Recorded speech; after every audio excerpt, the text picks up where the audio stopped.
Awesome Indies is our chance to celebrate all of the amazing, heartfelt, weird, wonderful indie titles that so often provide the innovations that drive gaming forward. And speaking of innovation, please help me welcome a Gamescom first, a fully autonomous AI robot co-host designed to think that it's IGN editor Tom Marks.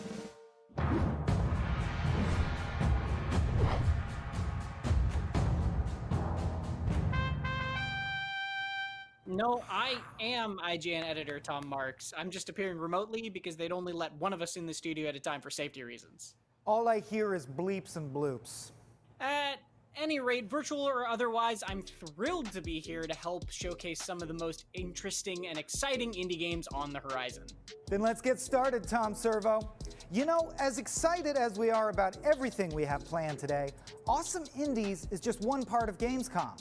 We've also got moment-by-moment coverage from Gamescom Studio, our live show packed with reveals, trailers, gameplay, and closer looks at some of the most anticipated upcoming games.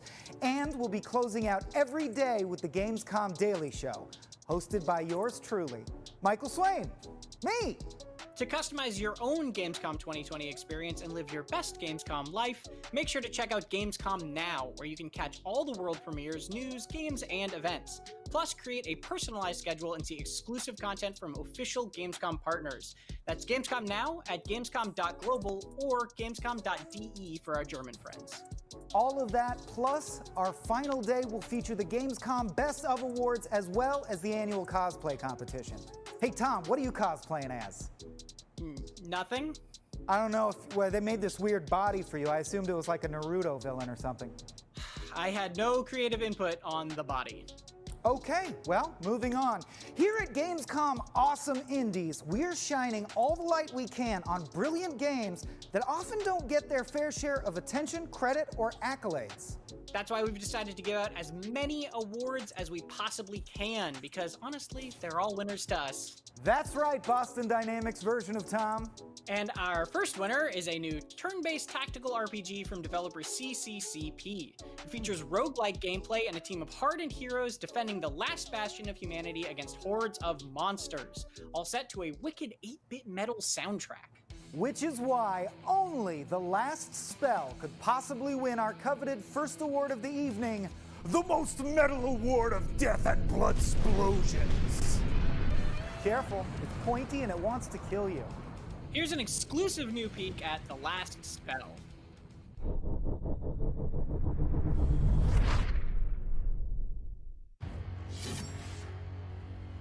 Hi everyone, this is Cyril from the Arcade Crew, and today I'm going to show you some features from the upcoming CCCP tactical RPG, The Last Spell.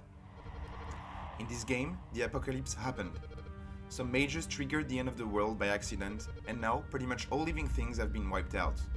There's one last city standing, but it's mostly ruins. Your role is to defend it, as well as the mages, so they can cast one spell that might save the world from utter destruction, the Last Spell. First, you have the production phase, in which you can make some buildings, like houses, an armor maker, a mana well, a temple, and many more. But also gain new levels, buy new gear for your heroes, heal them, and even recruit new characters. Then, you have the deployment phase. During this one, you can build some defenses, walls, watchtowers, catapults, and place your heroes as they wait for the battle. Finally, you have the main phase of the game, the combat phase. Every night, hordes of enemies will come to your city, and you need to kill them all before they reach your town and attack your mages. We have what we call an asymmetric gameplay. You only have a handful of very strong heroes fighting hundreds of weak enemies. We're putting a big focus on the optimization of the damage you'll be dealing every turn, thanks to many AoE skills. This looks pretty cool. In The Last Spell, the characters are classless. This means that all the skills you'll be able to use depend on the weapons your character will be carrying. We want to give the player this arcade feeling. Turns are quick to play, and you will easily use impressive skills to slay dozens of enemies. However, the player will be challenged with the resources optimization and the synergies between the characters they'll need to find, if they hope to make some progress in the game. So you'll need to start over many times to try new strategies. I like the fact that they're describing gameplay as they're going through Finally, it. They're not at using the end of every night, buzzwords to you'll try see and the screen sell showing it. your score, the panic bar, and the damn souls you managed to collect. In the last spell, you have to take care of your citizen.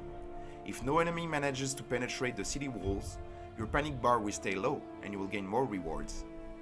You also earn souls when killing enemies. They will enable you to unlock new things for your next runs.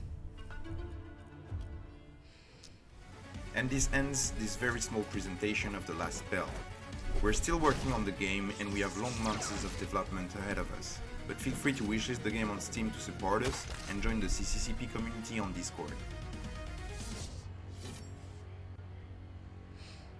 Yeah, I could see this turning out really well.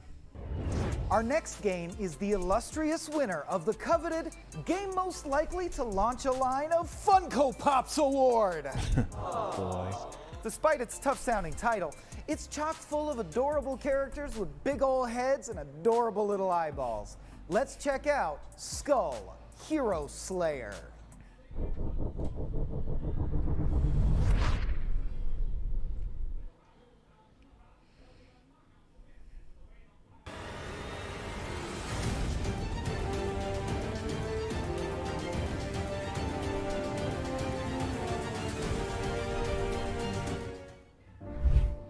게이머 여러분 안녕하세요. 스컬 더 히어로 슬레이어 디렉터 박상우입니다.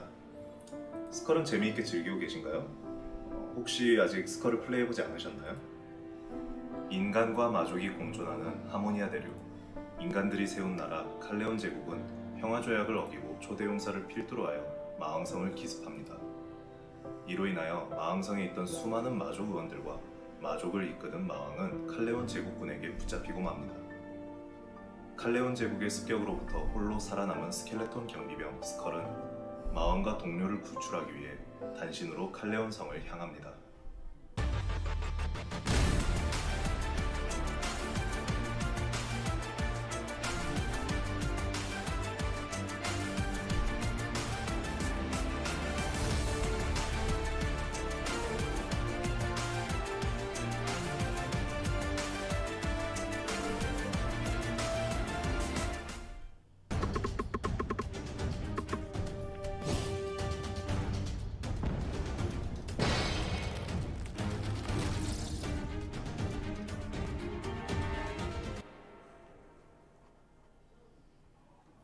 지금까지 얼마나 많은 죽음을 경험하셨나요? 이제 그를 무찌를 때가 왔습니다. 스컬은 마왕을 구하기 위해 칼레온 성 꼭대기를 향합니다. 당신의 앞을 가로막는 수많은 광신도와 강력한 기사들을 무찌르고 나아가세요. 새로운 챕터, 운명의 성루입니다. 운명의 성루에는 스컬의 진격을 막기 위해 수많은 광신도들이 기다리고 있습니다. 종교국가인 칼레온은 여신 레오니아를 섬기는 레오니아교를 국교로 하는데 칼레온이 점점 몰락의 길을 걸으면서 그들의 종교는 죽음을 두려워하지 않는 광신도를 만들어내는 수단으로 전락합니다. 제국의 지휘체계로부터 독립적인 교단의 성기사단은 칼레온 제국군들과는 차원이 다른 움직임으로 광신을 위협할 것입니다. 레오니아 교단을 비롯한 강적들을 넘어서기 위해 스컬에게는 더욱 강한 힘이 필요합니다. 여러분은 자원을 소모하여 현재 보유 중인 스컬을 업그레이드할 수 있습니다. 업그레이드된 스컬은 등급이 상승하며 패시브 또는 스킬이 강화됩니다. I don't think I like the mix of guns and swords in this. 업그레이드에 필요한 자원은 필요 없는 스컬을 파괴하여 얻을 수 있습니다. 이로써 Looks like an 여러분에게 interesting 뼈 game, 무덤 but 내고 한층 더 one of those things 매력적인 where I think 경기를 they're 펼칠 것입니다. mixing two different tactic styles and 저희는 여러분과 함께 would 최고로 interrupt 멋진 game 게임을 flow. 만들고 있습니다. 이는 저에게 훌륭한 동기부여가 되며 자부심이자 즐거움입니다. 곧 다가올 정식 출시는 그저 하나의 체크포인트에 불과합니다. 저희는 정식 출시 후에도 더 재미있고 더 멋진 스컬을 위해 계속해서 노력하겠습니다. 그럼 정식 버전을 기대해주세요.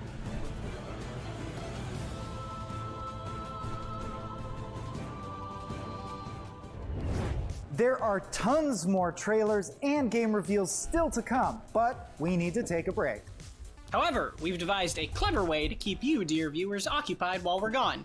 The game's called Guess That Indie, and it's pretty self-explanatory. See if you can crack the clue and decode the first one before the end of this short break. Short break. Get it? Because you're a weird little toddler body? We have fun. We'll be right back.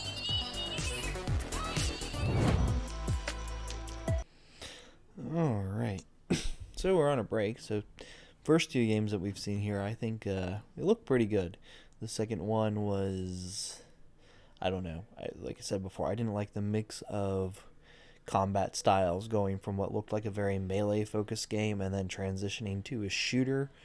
That feels like it could complicate or interrupt game flow going from one style to another.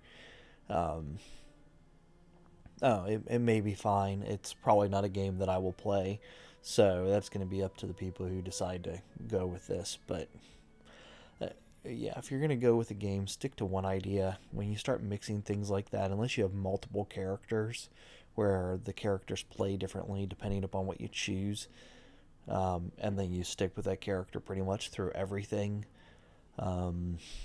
Yeah, and like if it were co-op and one player had one ability and another player had a different ability, it could work. But yeah, I don't like the idea of accidentally throwing off game flow because you suddenly decide to change the mechanics of how a game plays by moving from a weapon and magic based system over to a gun based system. But the first game, the one with the whole grid layout, building your town, and then at night having to deal with a horde of zombies and other undead, that looked interesting. That clearly gives you the feel of having a powerful hero going in, rebuilding society. I don't know that the story is necessarily catching, but the gameplay looked good. And if they nail that gameplay and the balance for that, for difficulty without being overwhelming, that could be something that's really fun to go through. Again, I'm really enjoying the host for these parts of the things. So the indie show, the daily show that they have at the end of the day, and yeah, like he seems like he's doing a really good job. He's funny, he's entertaining. It's been a lot better than what they've been going through with the I don't remember what it's called, but the regular show that they have going on throughout the day that's just kind of covering the other things that are covered in these main show parts. So we'll have this go through, and then this evening we have the Gamescom daily show. So I'm probably going to kick off of here.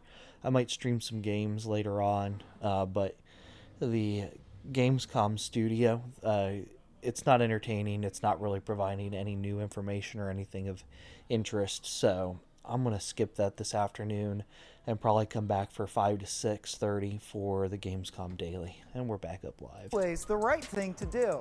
And our next game, Spinch, features plenty of baby saving. It's wonderfully weird, and it's the winner of our tie-dye t-shirt award for transcendental trippiness.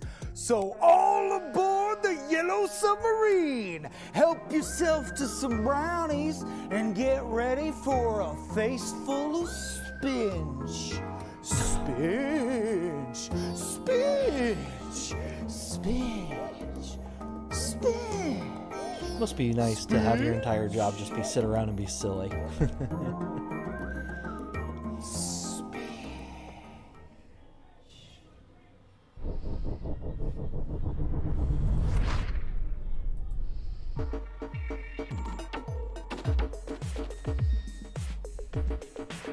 This is a spinch.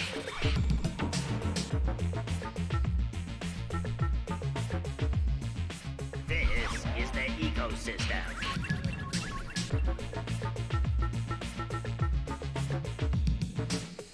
And these are their babies.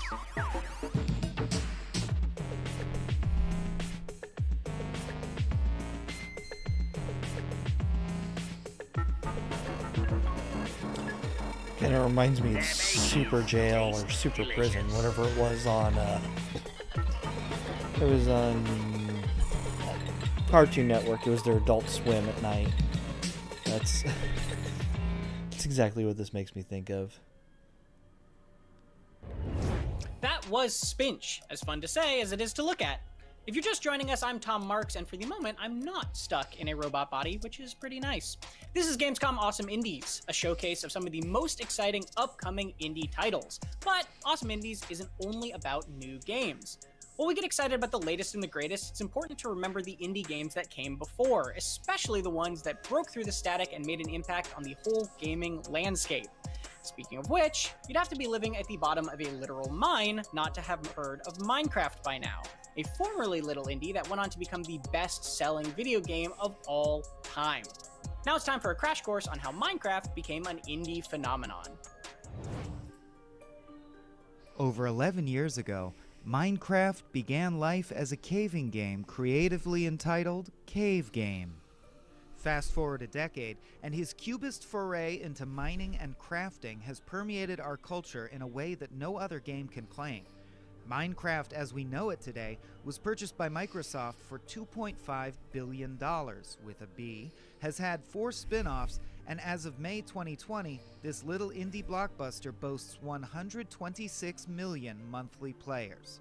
Mojang Studios opened up Minecraft for a public alpha in 2009, officially releasing in November 2011, with Jens Bergensten replacing Notch in development around that time.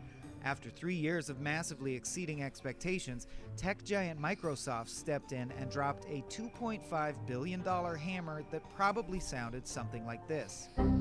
Since then, Minecraft players have built the Enterprise, the Earth itself, working computers, libraries of suppressed information, pretty much anything you can imagine, all within the living, Lego-like world of Minecraft. Though many Minecraftians, digital diggers, cave game creepers, Steves, whatever you'd like to call them, fans worried that Microsoft wouldn't be able to preserve the charming spirit of what began as a humble indie.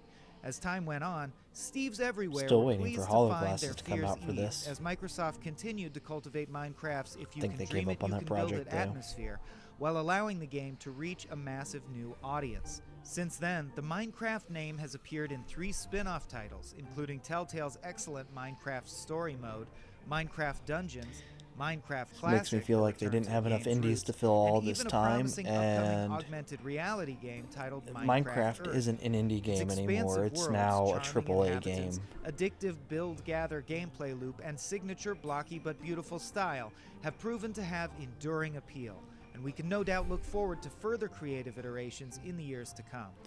Minecraft currently has its own convention, widely available merchandise at retailers like Target, and a wide list of awards and achievements. Everyone and their mom knows Minecraft, which is pretty cool considering its relatively obscure origins. In 2019 alone, Minecraft was named by The Guardian as the best video game in the last 20 years, the most important game of the decade by Polygon, one of the best video games of the 2010s by Forbes, and was inducted into the World Video Game Hall of Fame in June of 2020. To think, it all started with a I little used to indie. be an adventurer until Today, I took this an arrow little to the indie has knee. sold more than any other video game ever, period, surpassing 200 million copies across all of its 18 platforms. Among the biggest video games in history, Minecraft has set the bar for success for not only indie titles, but all games within the medium. If you're just joining us, this is Gamescom Awesome Indies, a showcase of tons of exclusive indie trailers and gameplay. We just spent a little time brushing up on our Minecraft, and wouldn't you know it, we unearthed some gems. Check out these exciting games coming soon to a screen near you.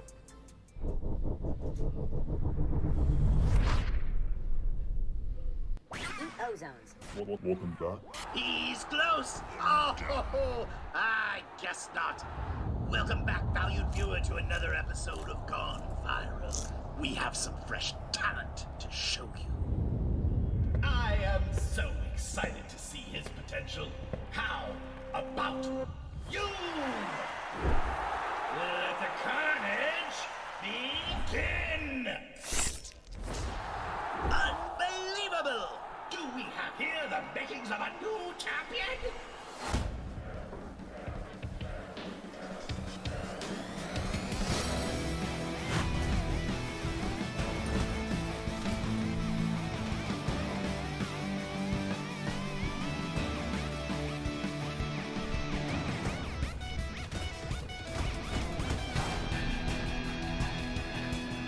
It's voting time!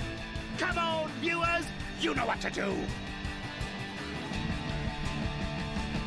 Yeah! A nuke! Excellent choice!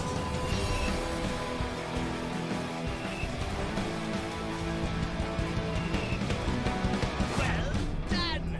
Let's see how far he survives. See you next week! It's an interesting premise on an existing format. They already have the fan-based voting for things, or in other games like the Darwin Project has the ability to have a third-party player come in and control things. But I don't know. It looks like more of the same to me otherwise, and it's really going to rely on fan participation in order to really take off. So we'll see what that manages to accomplish.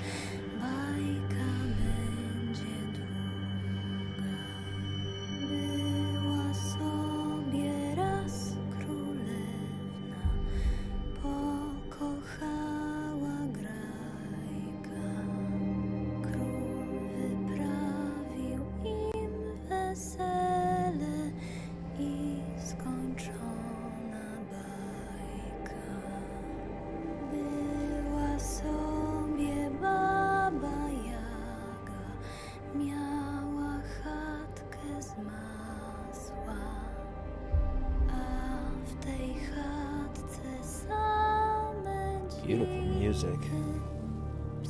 Very cool looking scene. I want to see the gameplay though. Hopefully it's up after this.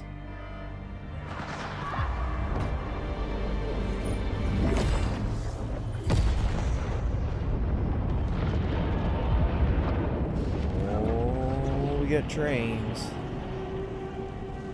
They're a part of this. My son will be playing this for sure. Little boy loves trains.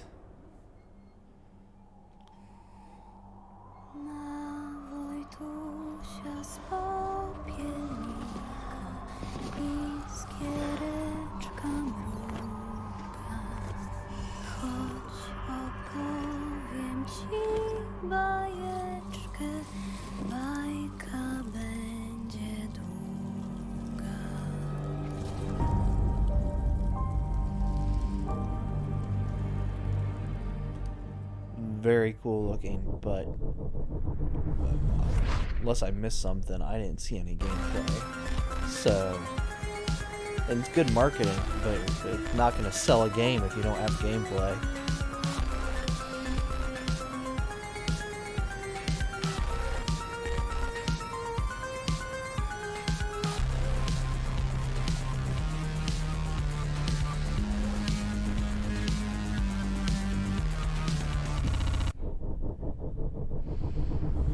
Asteroid looking clone.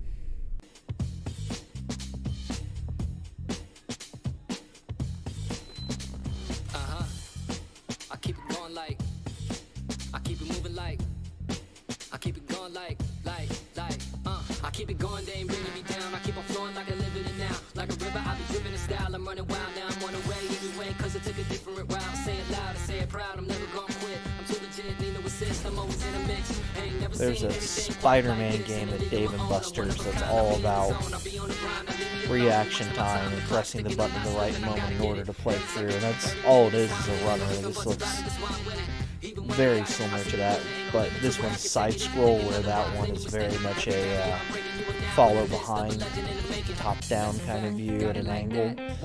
So, I don't know. It can be entertaining for a couple of minutes, but I don't know that this is going to encourage a whole lot of interest overall.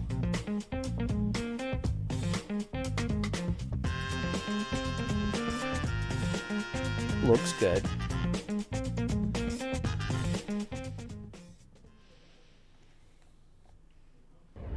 Hey, ground camera, you just saw the trailers for Gone Viral, Paradise Lost, Terror Squid, and Aerial Knights Never Yield. All here on Gamescom. Awesome indies. We'll be back with even more exclusive indie excellence, but right now it's time for another short break. So, another break already. Another round of Guess That Indie. Oh.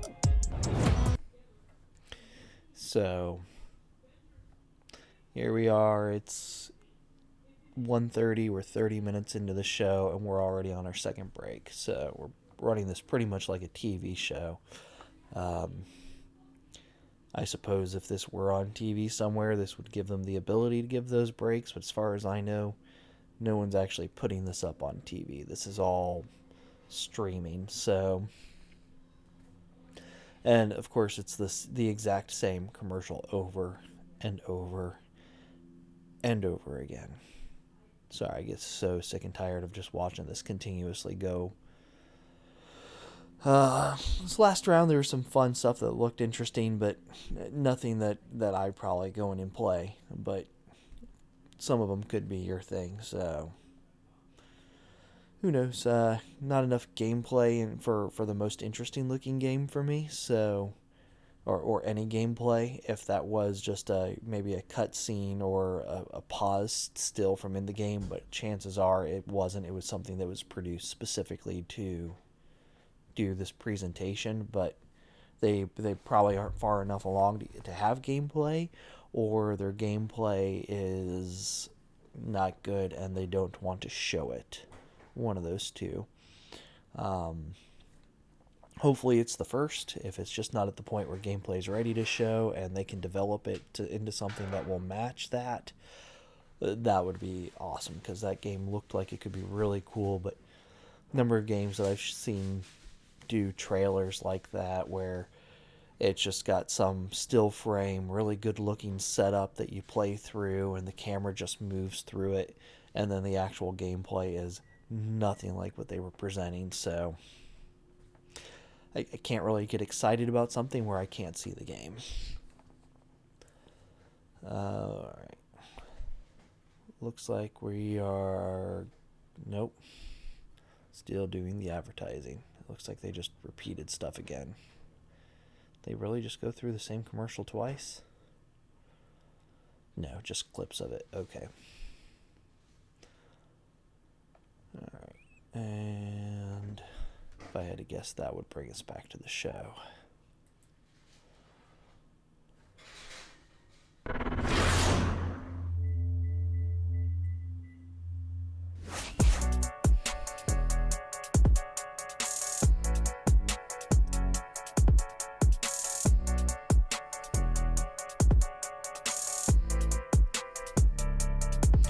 Game a lot of people really love is Slay the Despite being Spire. based on one of the most foul-tempered and unlikable I birds enjoy in playing avian Magic. history, I build my decks Untitled and Goose things. Game was one of last played year's some most Arena, popular but indies. I haven't been How interested did it in attract such Slay a the flock Spire. of players?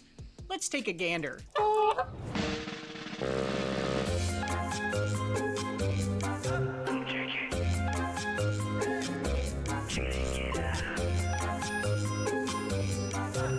There are plenty of video games that turn players loose in a virtual sandbox, letting them wreak havoc freely and leave a wake of mayhem behind. But very rarely are those games also charming, hilarious, non-violent, and starring a farm animal, with some exceptions. Untitled Goose Game began as a joke between developers at Australian studio House, but gradually grew into reality. After all, it's not like there's a ton of competition for games about misbehaving waterfowl terrorizing innocent townsfolk in the pastoral English countryside. After an early demo was shown off, it went viral, but left many skeptical that such a simple yet absurd concept could stick the landing, and others curious as to what the title of the finished game would be. But months later, the game released on a range of platforms, and what it lacked in title, it more than made up for in charm. Pleasantly surprising critics and fans alike, and becoming the subject of countless memes that undoubtedly inspired more people to take a gander at this curious indie.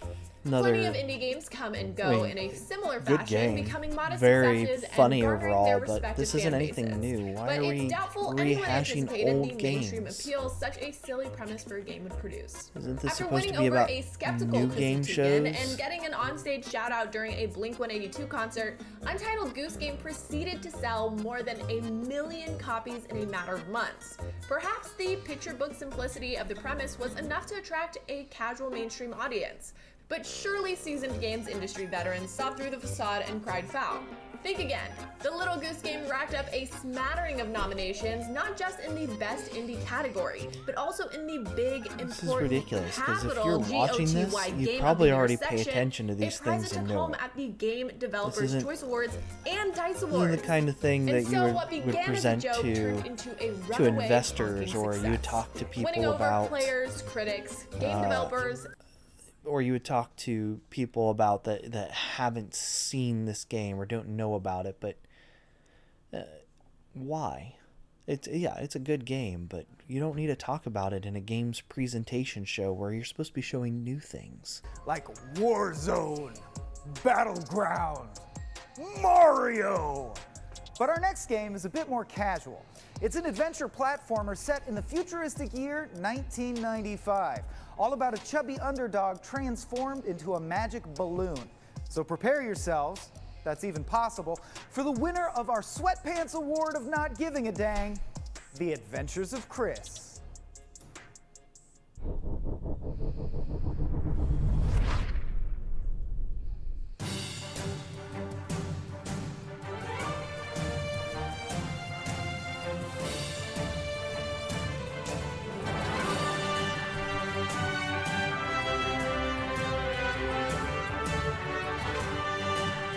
Now this looks cool.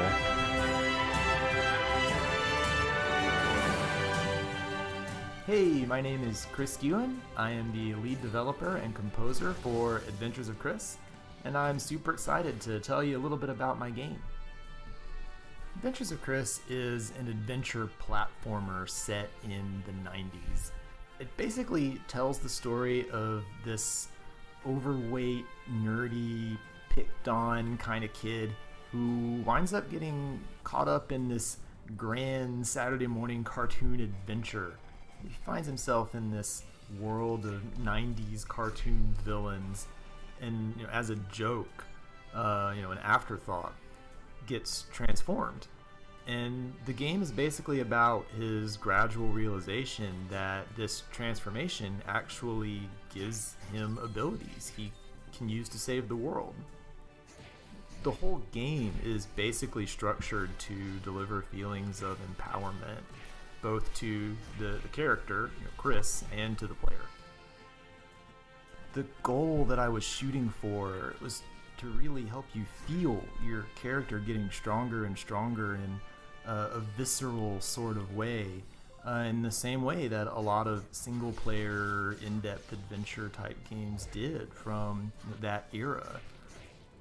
You can travel around the world, you can do any level basically in any order you want, and you can learn all sorts of abilities that get more and more ridiculously powerful as the game progresses. He basically goes from barely being able to jump to being able to throw lightning arbitrarily. There's a lot of humor in the game, so exploring the world, talking to other characters, finding out what happens next feels rewarding. While the story starts off in a fairly silly kind of place, the stakes definitely start to rise as things progress. There's a dark underbelly to this world, and Chris's kind of naive, goofy optimism may, in a strange way, wind up being the thing that saves the day. I just think it's a cool idea to see a bullied underdog kind of kid take an insult and turn it around and make it a superpower. Adventures of Chris will release on PC and console early this fall. So far, this is my favorite game of the show. This looks awesome. I would play that. That looks great. really We've cool. got plenty more Gamescom awesome indies coming Good up. I've got to gameplay, say, good Tom, I'm moral almost story, completely like used to you being a tiny flat-faced trying to make robot people man. feel better about themselves. It's good, I overall guess. just My positive. point and, is, and, there's no longer yeah, anything about you that looks feels like fun out gameplay of for it place. as well. So I'm excited. Wow. Are you trying to segue to our next game, Out of Place, the brand new adventure game from Bagpack Games? Because that wasn't very good. Thanks, Tom. Hey, speaking of Tom, Our next game is the winner of the Prettiness Award for Strange and Fearful Beauty. Boom! Did you catch that? Double segue. The game's called Out of Place and the Tom being beautiful thing. Nailed it! I am flattered but very confused. So cast your gaze upon Out of Place.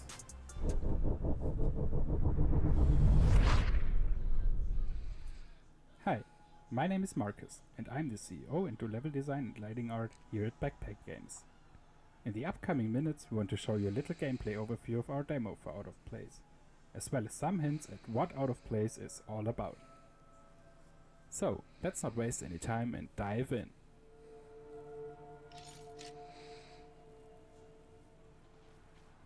Out of Place tells the adventure of Simon and his companion the Orb, who try to find their way back home together. Trapped in Midham, Simon's only chance against the dangerous machines is the Orb. He can use him to unleash certain abilities using runes, which he will unlock throughout the game.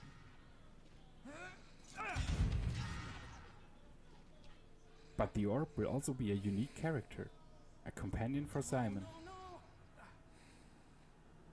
There will be times where he won't be available and Simon needs to rely on his own abilities. I'll try and hold them back.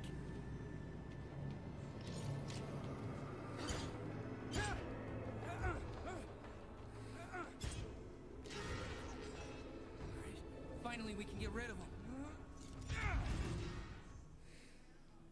Out of Place will be a story-driven game, and the world of Midham has some stories to tell. Hopefully I'll never have to meet one of those giant machines.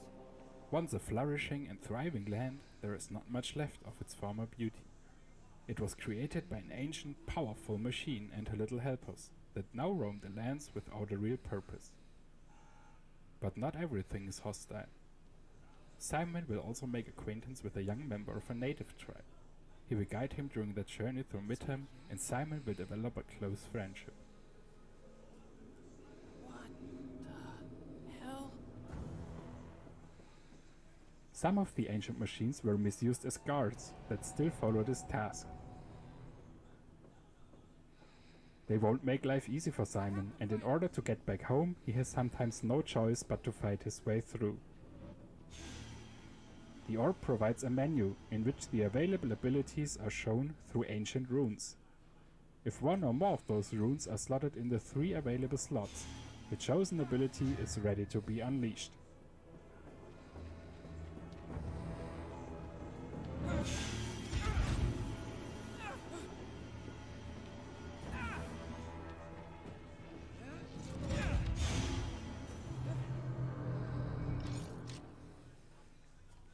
We hope you enjoyed our little overview, and if you can't wait to play yourself, we have good news for you. During this year's Gamescom 2020, you all will be able to get a hands-on our demo yourself. Just head over to Steam and look for Out of Place. If you enjoyed the demo, please don't forget to put Out of Place onto your wishlist. Thank you! Looks like a lot of thought and care went into or want to this. know more, make sure to also check out our website, out-of-place. And the gameplay looks good. The presenter was very calm and slow, so it wasn't super exciting to listen to, but the gameplay looks like it could be fun and interesting. I don't know, I'm very mixed on that one. Might be worth checking out the demo on Steam to find We've out got if it's much more to something come you'd be here on interested Gamescom in. Awesome Indies, but first we Yeah, need to take I a don't know not that I'd very long rely on break. just listening You know to what that that presenter means? to determine Guess how that, good that Indy. game Stay is, tuned because for it the looks answer, better plus than the more presenter was exclusive making indie it trailers and come announcements. across. Lack of excitement in his voice and things, so... We're back to another break, so it is very much almost every 15 minutes they're coming in with that break. Yeah. So, yeah, the Chris story, yeah, that one looks like the best overall. I think I will look at trying to get that one and play through that one, because not a whole lot out there that kind of gives that feel of kind of older superpower type games, but has that real positive story and tries to give a positive image to someone who normally wouldn't be given such a positive image in life. And I like that. I like that it doesn't make someone feel bad. It gives a role model to kids who may be a little bit on the heftier side. And oftentimes those things aren't even their fault. Sometimes it's medication. Sometimes they're healthy and trying to do what they can, but they don't have a choice. That's just how their body works. And it's nice to see a game going out and doing something to give that positive image overall, making them feel powerful and like they could accomplish something great. And yeah, that's something that we need more of.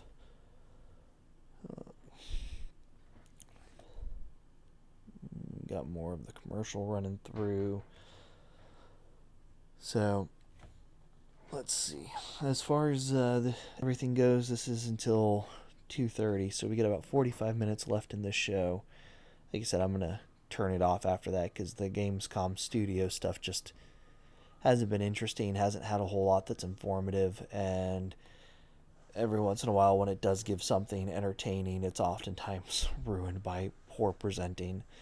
So we're going to wait on Gamescom Daily Show. We'll check that out again tonight. I'm assuming that's not going to be just more recap. Hopefully that's going to have additional new content like it did yesterday on top of the things that they're showing right now. And then tomorrow, looks like 2 to 4, they're running the best of show. I don't know if I'll cover that one yet or not. That looks like it's just going to be a complete recap of everything that we've already seen, and I don't know that I want to sit through and recap all of that. I might go through and do it anyways. You never know. There might be some sort of surprise announcement or something that comes through. But we've already been through and watched and covered most of this, so it doesn't seem like there's a whole lot of reason to sit through that again.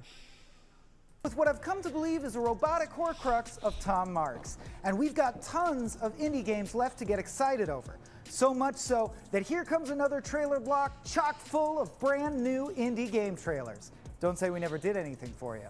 And to kick off the party, the awesome looking 2D action roguelike Blade Assault. And so on. Exclusive.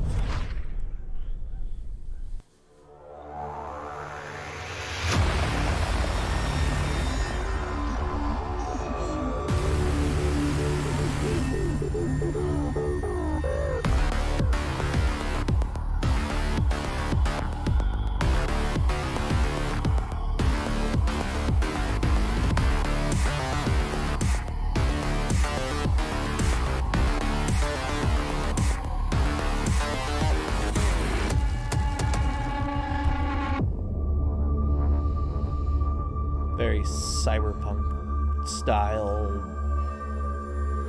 2D platformer, basically.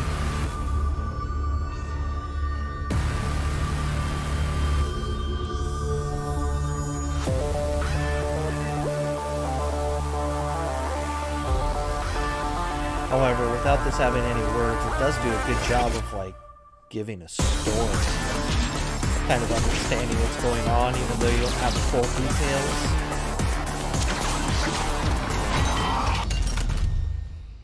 So that could be interesting. Yeah, not a lot of those pixel games that are 2D side scrollers like that are able to really catch my attention. So it's kind of impressive. I like it.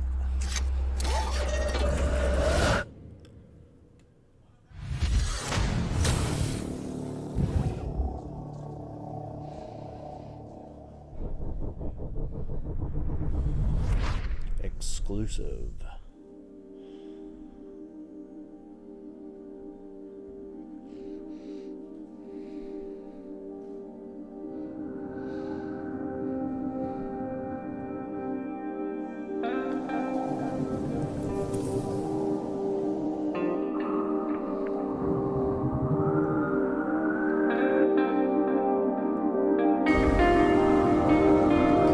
Kind of looks like a Journey style game. You're a little flying saucer traveling through the solar system.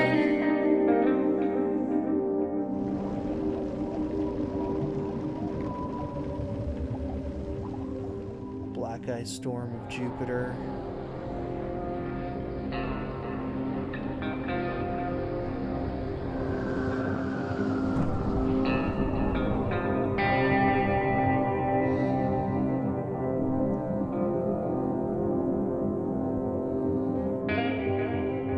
I love when they nail the music for a presentation.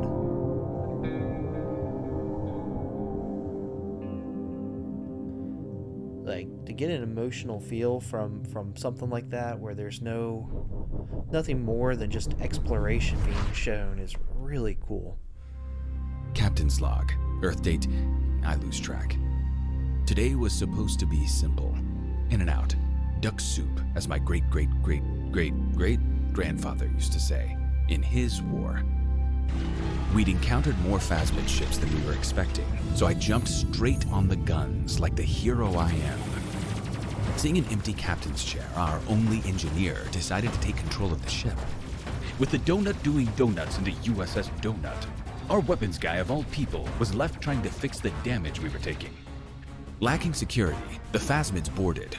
With fire and Phasmids abound, Leonard made the ever-so-logical decision to purge the ship, ejecting most of the Phasmids, but also himself. It was time to think carefully about this. I directed my crew with my superior knowledge of their strengths. Engineer, go fix. Gunners, on the guns. Security, secure the ship. Comms, Captain, smolder. Oh, frack, I thought. Captain, evasive maneuvers. Captain, prime escape pods. Captain, pick your battles. Captain, pick harder. I still don't know how we got out of that alive. Well, I say we. I guess it's time to sort out a new ship and recruit the next generation. My son might want to play this. He enjoyed the airplanes one, but that's mostly because he loved World War II airplanes, so I don't know if he'd play that, but my wife might be interested in it just because it's very Star Trek. Like, it's quite obvious that they are trying to clone Star Trek for that.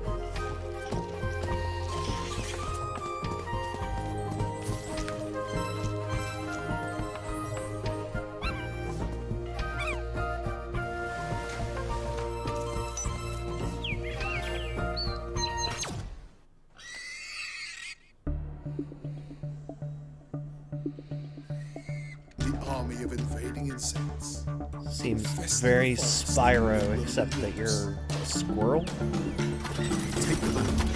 Oh, and they give you a gun.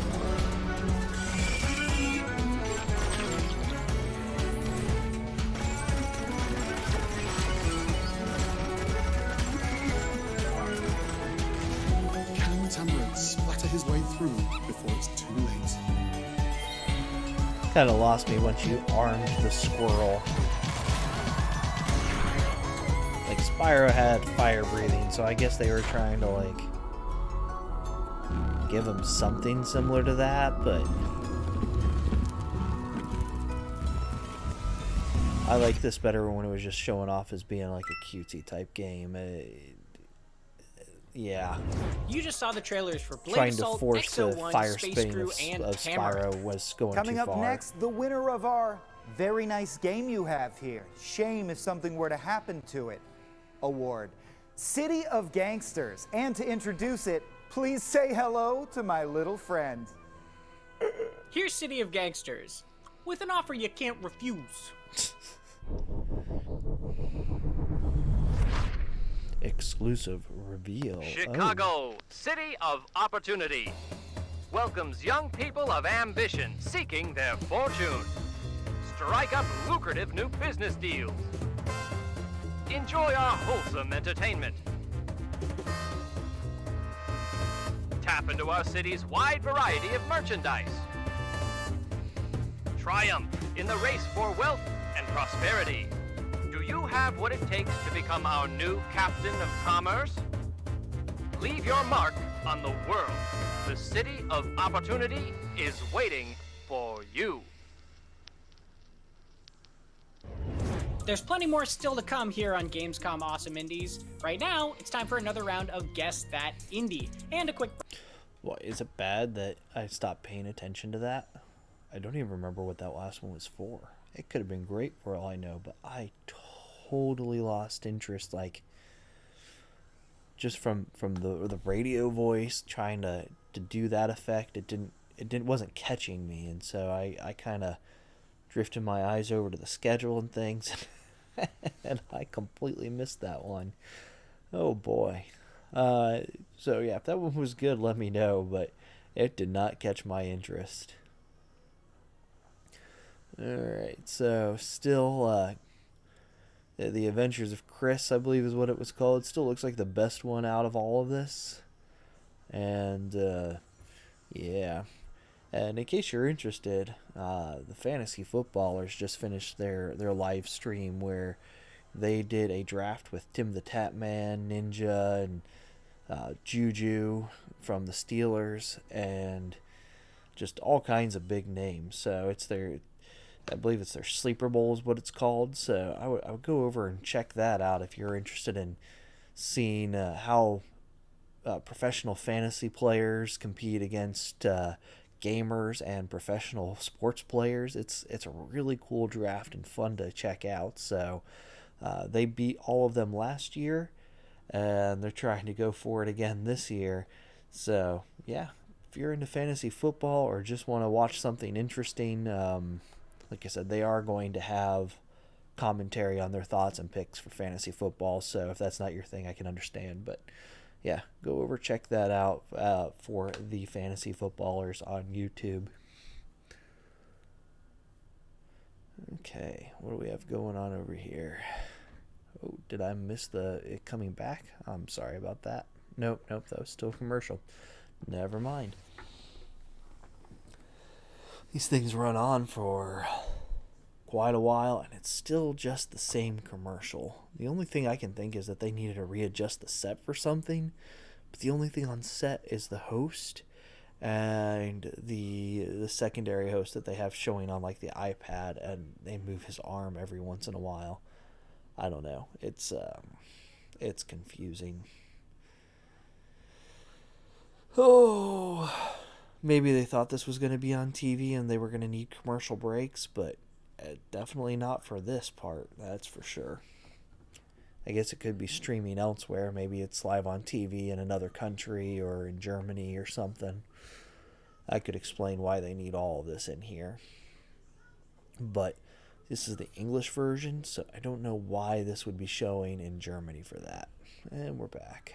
In our next featured game, Endling, humans have devastated the ecosystem to such a degree that only one mother fox remains on the planet. You play as that fox, determined to find a new safe home for yourself and your kits. Let's learn some more about Endling.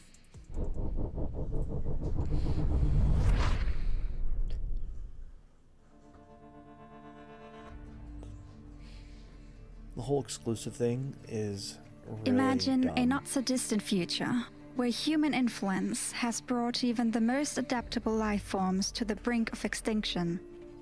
The fox. As the last fox on Earth, you're fighting for survival in search of the rare sources of food left in this dying world.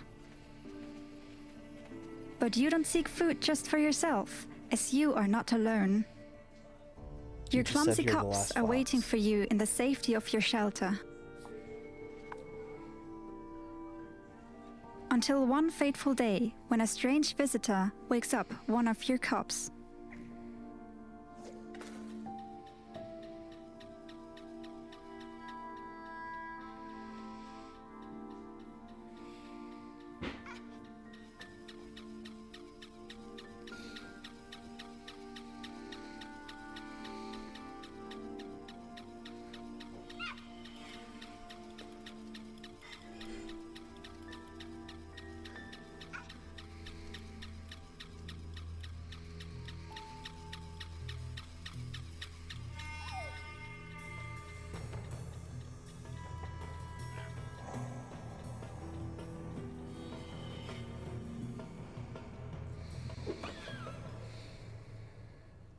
The loss of your cub is a heartbreaking moment for your little family, But as long as there's hope, you will try to get it back. This is where your keen sense of smell comes in handy. You can sense the scent of your cup and can even find some traces left behind.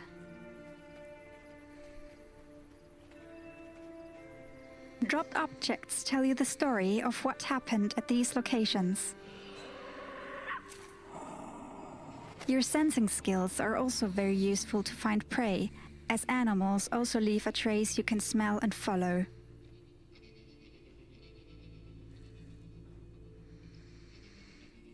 And you will need more food, because your other cubs still need your attention.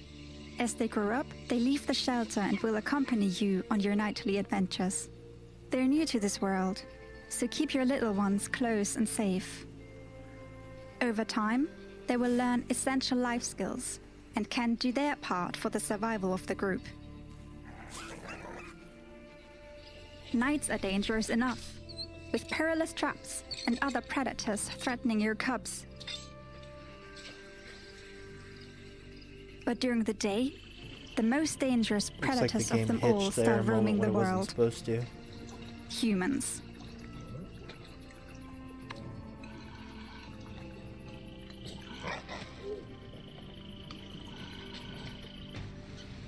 Will you be able to find enough food for your cubs to survive?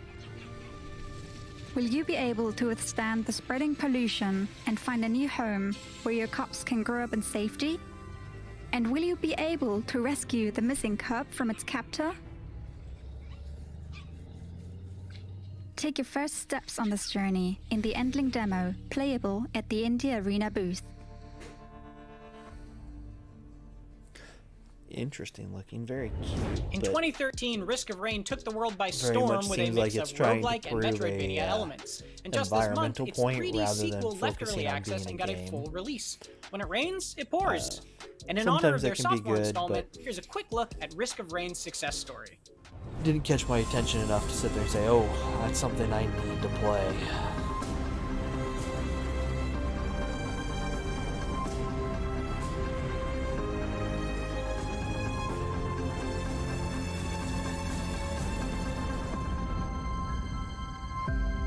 Action platformers with roguelike elements are an incredibly common, borderline crowded genre of indie game, so it truly takes some special work to make one stand out as well as Risk of Rain does.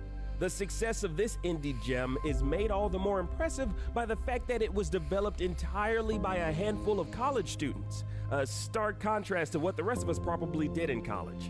Risk of Rain drops you, the lone survivor of a space train that has crashed into a bizarre and dangerous planet, into a procedurally arranged nightmare hell that gets more difficult the longer you play it. Waves of obtuse and treacherous enemies increasingly descend upon you in a barrage of chaos, and your only hope is to stock up on any or many of the dozens of weapons and items that appear as you continue to endure.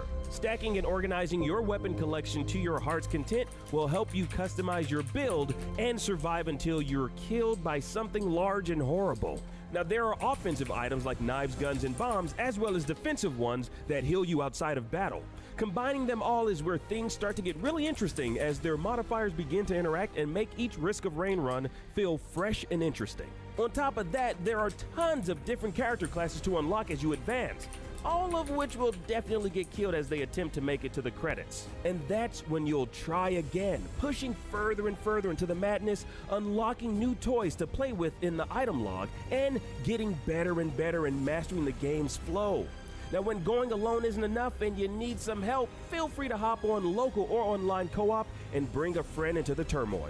It's such an enjoyable and addictive formula no matter how you play it, as it consistently nudges you to attempt one more run. Risk of Rain went on to sell millions of copies across a variety of platforms, but even more interestingly, inspired a sequel that flipped the game from a 2D platformer to a third-person run-and-gun set in a 3D world, while still retaining many of its enemies and characters and all of its entertainment and hysteria. Now, where this series goes from here is anyone's guess, but for now, this success story of a few university friends working together to create some of the best indie games of all time is an awesome and inspiring one. Many indie games each year vie for the Horde Award of Frenzy and Mayhem. Honestly, a lot. Like, too many? Really? They're like a mass or, I don't know, assemblage of some kind? Anyway, the Horde Award of Frenzy and Mayhem could only go to one indie game in 2020, and that game is The Riftbreaker. This base-building survival action RPG has been making waves for a while, and we've got some brand new footage. Brace yourselves for chaos!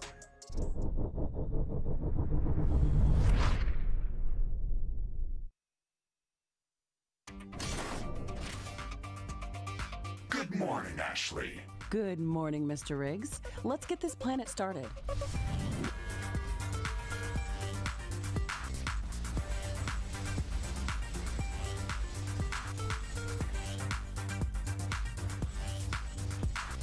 Hey, Ashley, this looks a bit raw. Yeah, let's decorate.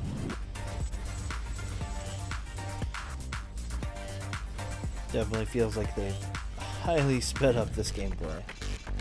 That looks much better, but the Not night is really. coming. That's right. Let's light it Good up. looking game, but it doesn't look better than what it was before, really.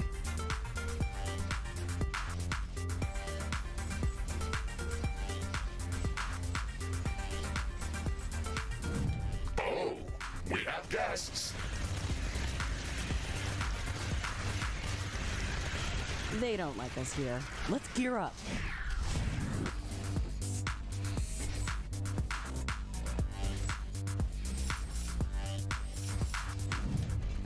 Now it looks secure. Maybe we should explore. Yeah, we've got the planet scanner. Let's travel.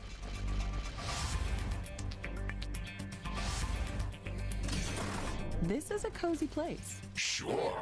250 degrees Celsius. Not a problem. Let's bake.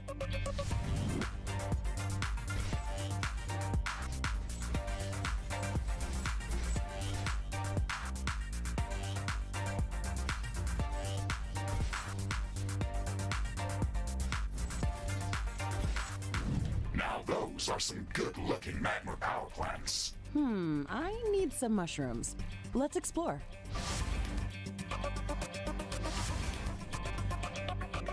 This looks like a good spot for a farm. Let's cultivate.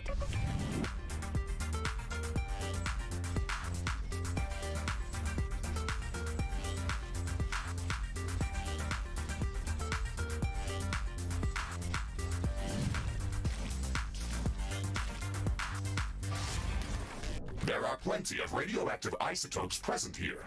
Perfect. Nuclear power plants are definitely the way to go.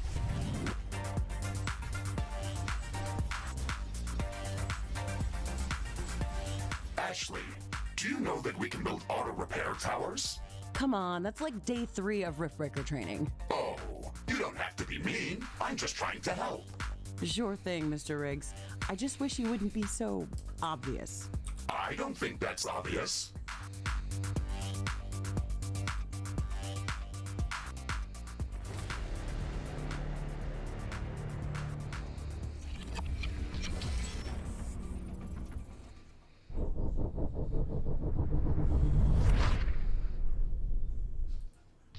Hello, this is Piotr from XR Studios. We are the developers of the Riftbreaker.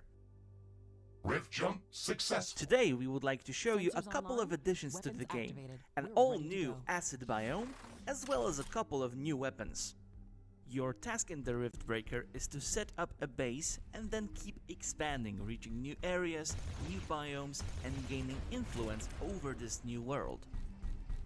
What you are seeing here is the first contact with this new acidic biome. Everything here is undiscovered. You have to find out yourself how the local fauna react to you, what kind of plants you can expect to find, and what other objects of interest you can find. What happens if you set things on fire? What happens if you destroy them with your sword? You have to find out everything by yourself. By the time you arrive here, you will have researched some new technologies, just like this grenade launcher that allows you to take care of groups of enemies from a safe distance. And if grenades are not your thing, the flamethrower does the job pretty well. After you've explored a little and found a good spot for your base, it's time to set up an outpost. Let's just hope that these mushrooms that we're destroying right now won't release any mind-controlling spores or any other nasty thing that might hurt us in the long run. Alright, time to set up shop. Let's speed this up a little. It's a good looking game, but it definitely looks like something that's been done 100 times before.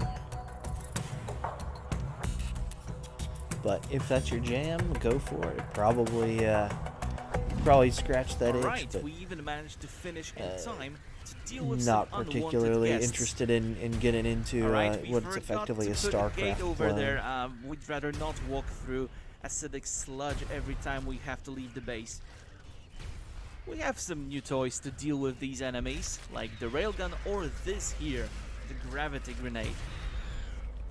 The gravity grenade is pretty fun to use. It sucks in all the debris and also damages the enemies that come into contact with it. We will have to do some more experiments with this one.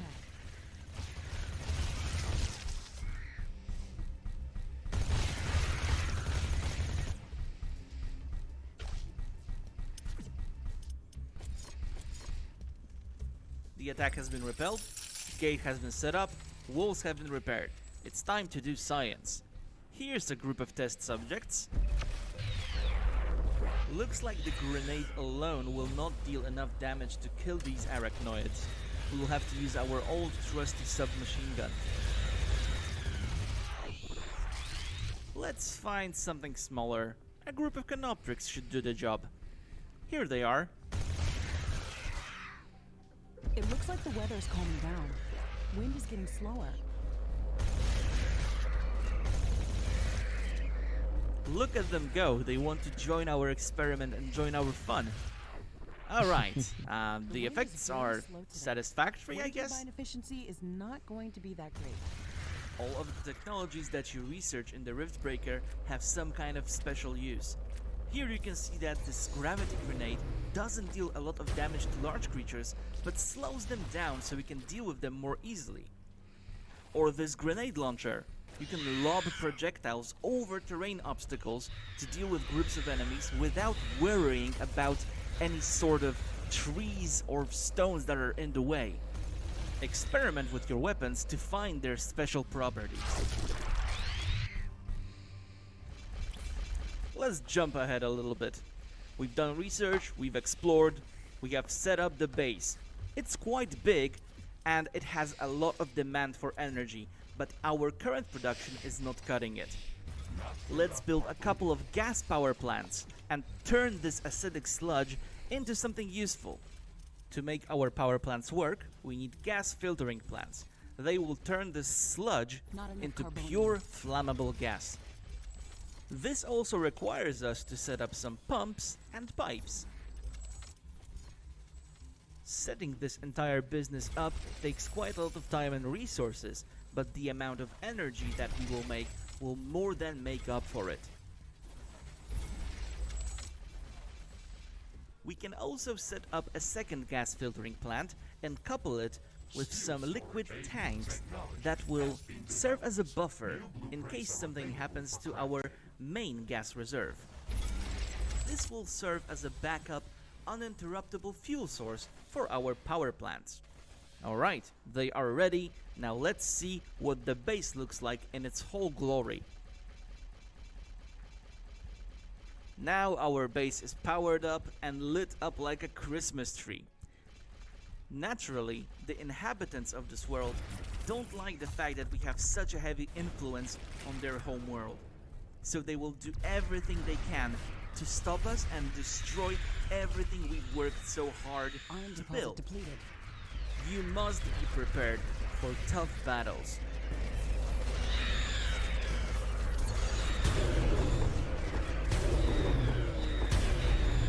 Base is under attack.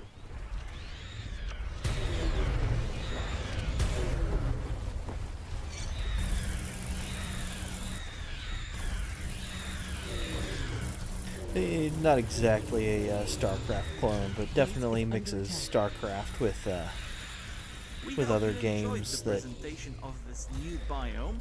kind of like a Minecraft type, well, not Minecraft, Minecraft Dungeons type game, but just single player instead of multiplayer. See you next time. With that open world mix. We've got to take another quick break, but stay right there because in just a moment, we'll be back with more exclusive indie info. But in the meantime... So yeah, effectively a StarCraft mix with kind of a Minecraft Dungeons type gameplay. So you have that building quality that's in there, along with the action adventure portion of it, but doesn't catch my attention enough. Right now, Adventures of Chris is still my favorite game with that positive message for the unusual build for a superhero. It just gives confidence, and it makes it so anyone can feel that they're super in their own way. So yeah, just burning through this commercial here. I honestly don't have a lot to say. Almost everything from that was that one preview. Like I said, it was a good looking game, but just not for me. I'm sure there will be plenty of people who enjoy something like that. It'll be the type of thing where if it does well, it'll have aspects of it that end up getting picked up and put into bigger games of that genre. So who knows? Oh. And this continues on. I'm sorry, I'm struggling to find things to talk about with the show because so far the most interesting things have been the opening night live, which didn't have a whole lot new in there. Didn't have any major announcements that I would have expected for a Gamescom thing. I expected that PlayStation and Xbox would have been a bigger part of this, but it wasn't. They had some minor parts. They showed a little bit more. They talked a little bit more about it, but overall just have not been involved in this show, which is surprising because this is a show that everyone talked about just a couple of years ago as being the potential replacement for E3, and E3 is dying, and that it's going to get replaced by Gamescom, and this does not feel like it has that type of pull. And then the Gamescom studio has been lackluster. It was almost all indie games yesterday, and that's what today was supposed to be about. It was supposed to have all these indie reveals, all these big discussions, and we didn't get that. We were expecting that today, not yesterday. We were expecting bigger things, more discussion on AAA titles, and wasn't there. So far, Gamescom Daily Show has been entertaining, and I really enjoy the host from that, and he's the same host doing this one, but there's just not enough out there. They could have put so many more of the indie games from yesterday into this rather than covering Untitled Goose Game and Minecraft, which everyone already knows about. Everyone knows they were big hits. You're part robot. What do you think of our next featured game? I like it, although to be clear, I'm not part robot. I am just dialing in remotely. This can't be beyond your understanding. I refuse to understand, Robot Tom, but something I do understand is that Cyberpunk is coming back in a big way, and gamers are hungry for jacked-in journeys to expand their minds and keep those neurons firing between now and November. That's why we're amped about Game Deck, an awesome indie RPG about a detective who solves crimes within virtual worlds. Let's check out Game Deck, plus a bonus batch of indie trailers that were too good to leave out.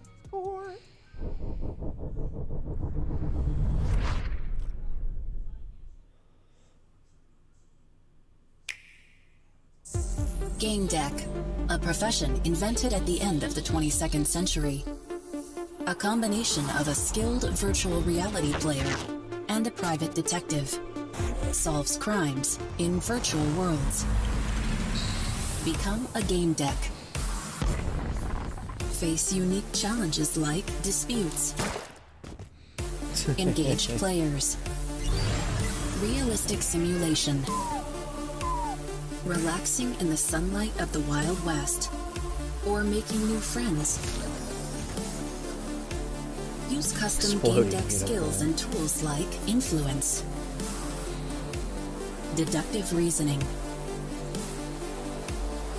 Whiskamats, gaming couches, on a Nintendo Switch console. Warning, becoming a game deck may cause love for pen and paper RPGs, induce nostalgia, and urge you to make choices in your own unique way. Would you like to know more?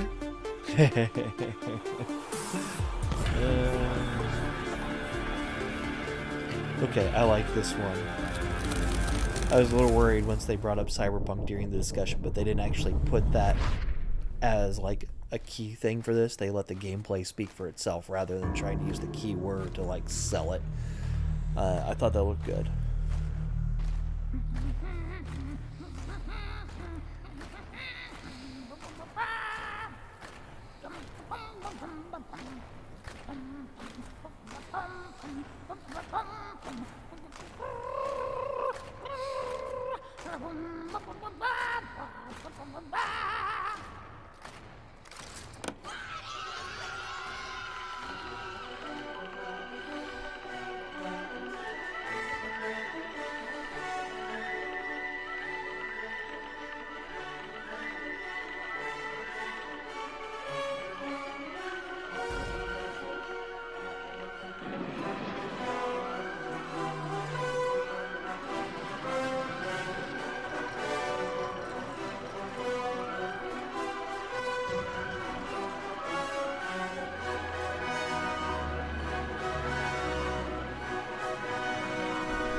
They're either trying to make a political statement with this, or they have very poor timing for some of the terms that are used in this game, and I'm worried that it's going to be insulting in some way, shape, or form, possibly in a way that's not intended.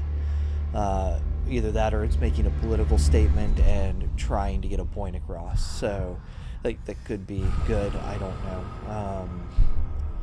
Really just depends upon how that's going to land and how the environment is when that game comes out.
This didn't get me. Just another side-scrolling platformer that they're trying to introduce horror elements to without going full horror, trying to do like horror action, I guess. But just the monsters were scary. The environment, the environmental storytelling did not make me feel like it was going to be scary.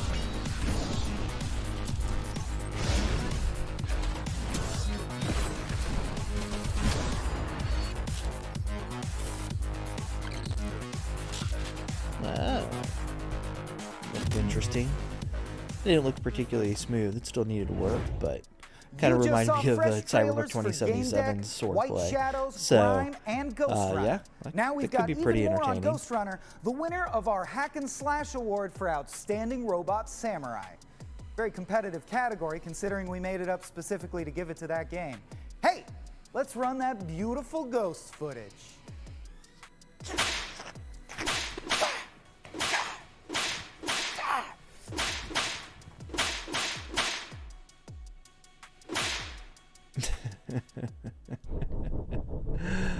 Oh, so silly.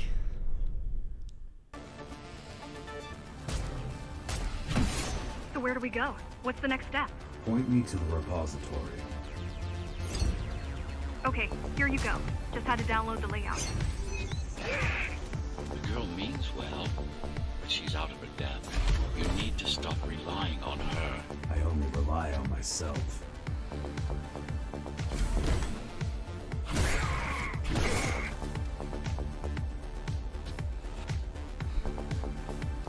Where are all the civilians? Seems like there's a curfew in effect. Turns out people here are just as oppressed as the basers.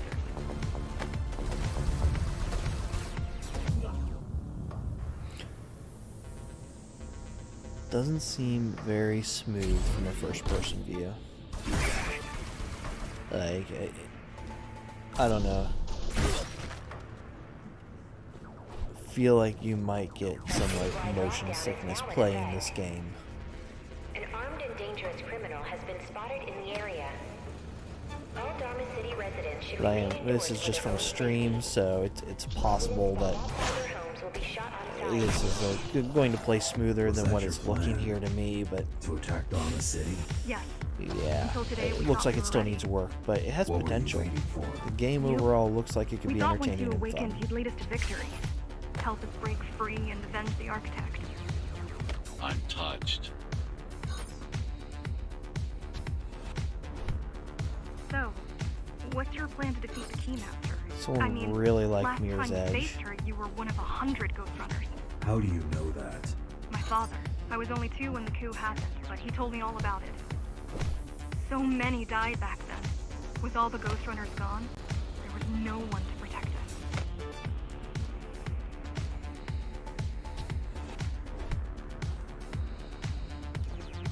Almost every Ghost Runner in Dharma was disabled, slaughtered. The wall running does not give the impression that you are risking falling off when he does this. There were variations in the design. That Hey, so Tom, many other games do. They just something have just that occurred little to me. curve What if effect I'm the of robot? how you're eventually going to fall down, and because you can only push off that wall for so long. Neither of it us didn't- is a didn't robot. A give that mannequin is not a impression. robot. A statue is not a robot. I've explained this to you before. I don't remember that. My databanks! Okay, we need a quick break. The good news is this is the perfect excuse for a game of Guess That Indie. Stick around and Gamescom Awesome Indies will be right back with another batch of great trailers. It's supposed to be over at 2:30. It's currently 2:26, and they're running another thing. So they're apparently either running just a little behind, or there's not going to be much after this commercial break. They just really wanted to get an extra one in. For whatever reason, like I said, maybe this is airing on TV somewhere else, and I'm not aware of it, but it seems silly to have all of these breaks forced into here. So overall, Adventures of Chris, again, my favorite one from this. The Mirror's Edge clone that they just showed, the Shadowrunners, I believe, or whatever that was. It looks entertaining, has promise, but definitely needs work, needs some cleanup and polish in order to give it a better feel, because otherwise it's a little too static. It doesn't have... It looks like it's just off a little bit in that first-person mode, and it just not quite comfortable to play through. Like I said, this is just me watching it, though. It could feel better when you're actually playing it, but so many games you can just tell those little differences, and when you're watching it and not playing through it, I think it can be easier to spot some of those details where things are off because you're not focused on the control. So hopefully the developer catches on that and is able to help clean that up, make the wall running feel like, you're slowly getting that push off where you're going to start pulling away from the wall. Gravity's taking effect and pulling you down a little bit.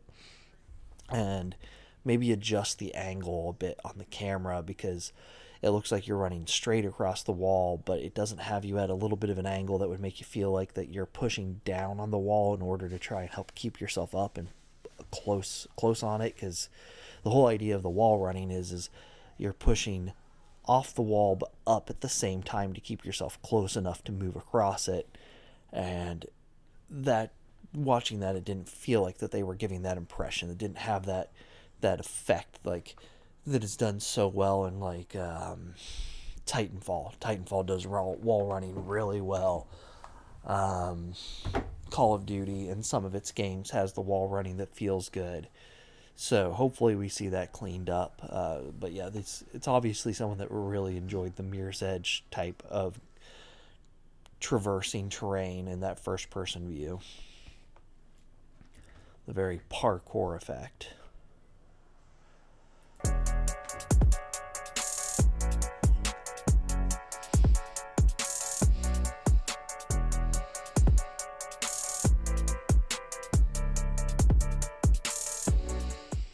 Welcome back to Awesome Indies, part of Gamescom 2020. If you're just tuning in, you're just in time for a bunch of brand new indie game trailers, starting with the exclusive reveal of Wonder Boy Asha in Monster World. Let's check it out.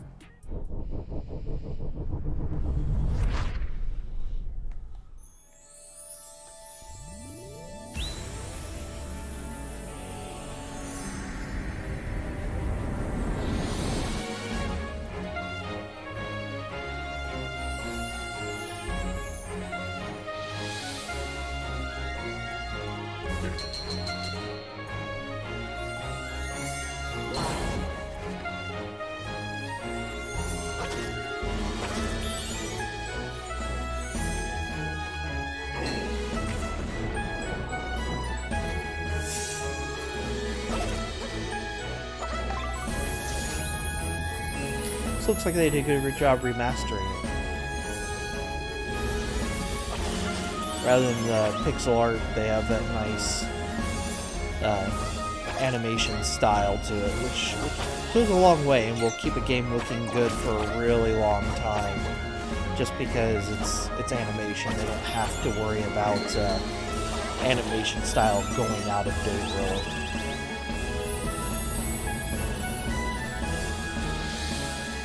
At that point, you can just up-res the animation to work on newer systems at higher resolutions.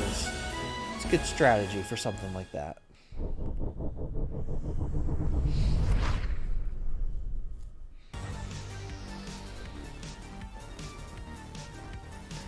I believe they already showed this one earlier.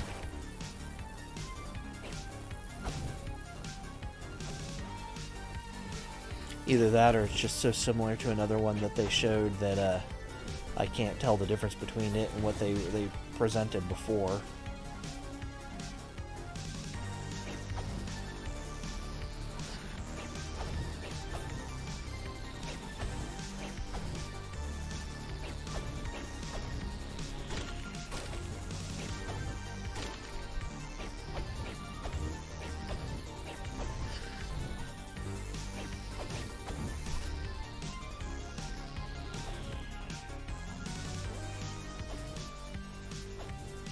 Too awesome, studio. Oh, that's a girl. You did not do a good job of making you feel like you're playing a girl character. You just saw a whole mess of cool trailers for some great upcoming indie titles here on Gamescom Awesome Indies. Next up, an exclusive trailer for A Juggler's Tale, story-driven side-scroller about a puppet on strings, forced to inhabit a dark theater and longing to escape. I bet Tom can identify. Huh, Tom?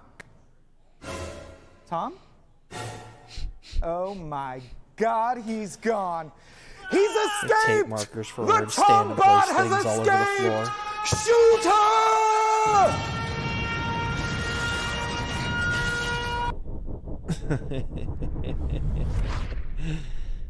That was entertaining. Ladies and gentlemen, come in, come in. In the mood for a story, are we? Our hero is no normal hero. Not even a hero at all, but a wee little heroine. Fully unremarkable. Wouldn't that make her a hero? Is a Welcome to heroine the not a first hero? chapter of A Juggler's Tale, an atmospheric puzzle side-scroller game set in a medieval puppet theater play. To create this very own theatrical mood, the game is divided into 5 chapters. Every single chapter starts and ends with a puppet stage. Once the player moves into the level and dives into the chapter, the puppet stage transforms into the stylized artwork. With A Juggler's Tale, we want people to experience the spirit of fairy tales in a digital environment. The game is full of references and inspirations from German and European fairy tales, which influenced us as kids and teenagers a lot. Come on, Abby. Show us what you're made of. The first chapter is the tutorial, to learn all the basic mechanics. But as you can see here, we also wanted to attract the player's attention. Wish they'd given her a towards the strings, face. Why which does are like not everyone just a else have a visual element, face? And but they also a like key left out gameplay the fact element that she for a doesn't lot of puzzles. didn't give her eyes, didn't give her a mouth to smile or Player have any follows the expression. It's story just of the little string puppet blank. Abby, while always being accompanied by the verses Seems of weird given narrator that everyone Puppet else Master has Jack. faces built onto them. Fortune has deemed her artist extraordinary. Though not extraordinary enough to command her fair. Eyes, eyebrows, The nose. ringleader announces proudly. Well, she has a nose, but Attention, mustache the there. artist! A meager little girl child who alone shall confront the beast. Abby, my hero. I'm afraid I've dropped my cap. To the rescue. Can Abby save my scalp? The narrator and Puppet Master Jack is always at our side. He drives the story forward and also comments on the player's actions. To support Frustrating the mood camera of angle a for that as puppet well. theater play, Jack speaks Or in a camera very placement, not poetic angle. way. Most of his sentences are rhymed verses. Obviously been cropped. I don't know what format of screen this was supposed to be presented on, but yeah. As you can see, I jumped a little bit too early, and Abby gets rescued by the Puppet Master. Situations like this create a very strong connection between the player and the narrator. Jack cares about his string puppet. He doesn't let you die, he just lets you try another time. Since this is the tutorial, we designed this puzzle to make use of the basic mechanics like pushing objects, swinging on ropes, and throwing. It also becomes clear that Abby is an artist and belongs to the circus.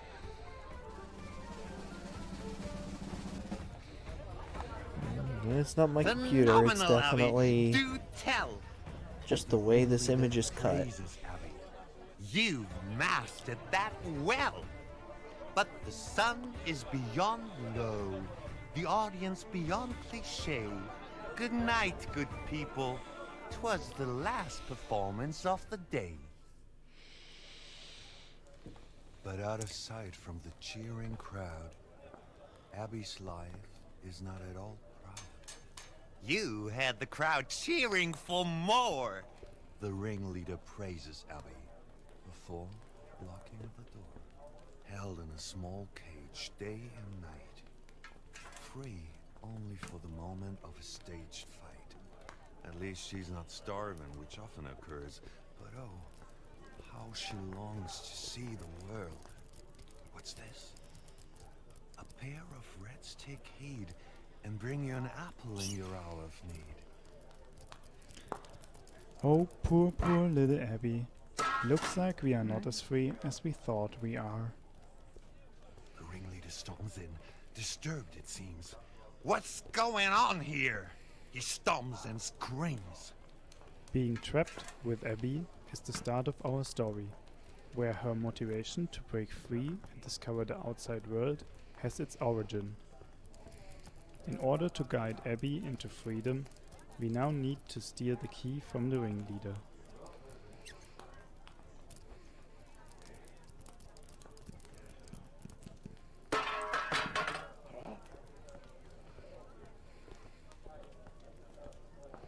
So let's finally steal the key from the ringleader and let Abby discover the beautiful world out there. Abby's had enough. Has she no place other than this cage? Off she goes, onto the wide open stage. Abby manages to flee from the circus, but will she be able to really break free?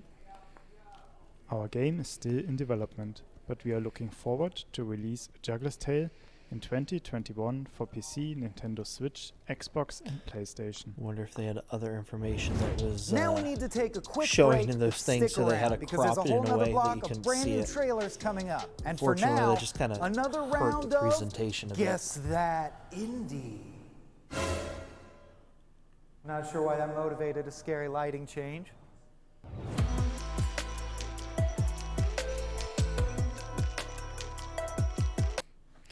And another one. So I'm getting more and more confused because this is still going. It was supposed to be over 15 minutes ago. Not the end of the world, but yeah, it's just more commercials coming up. So I don't know. Write comments below. Tell me what you thought. But so far, I haven't been impressed overall. This show has been better than some of the other stuff that they've put up, but the commercials are driving me up the wall. They're just pushing too much, and it's not even real commercials. It's just self-promotion of IGN, and it's the same thing over and over and over again. So if you're someone who's sitting here trying to watch this and enjoy this show, it's really just a frustrating interruption that's constantly there in your face. And it loses interest. It makes you want to click away. And the only reason I'm not clicking away is because I'm streaming it. I'm trying to get through it. I'm talking about what I see on here. And they're making it difficult for me to even want to sit through this and do this myself. So, better presentation, IGN. Do better. Like, even if you need these commercials in here for some reason, make them different. Give me something different and interesting to look at rather than just the same thing over and over again every 10 to 15 minutes. Because you're really just hurting your audience at this point, making them not want to enjoy something that could be very enjoyable. Even these parts of the show that are fun and playful and showing things that people probably want to play. People would probably be interested in watching and buying. But you're interrupting that with the same tedium. So, yeah, give us some variety. If you have to do commercials, give us variety. And if you don't have to do them, cut them out. Reduce them. You've already got your IGN logo in here throughout the entire thing. Everyone already knows about your shows because you've already shown them throughout this thing 6, 7, 8 times. So we don't need that. Gamescom, IGN. Yes. Thank you for the self-promotion again.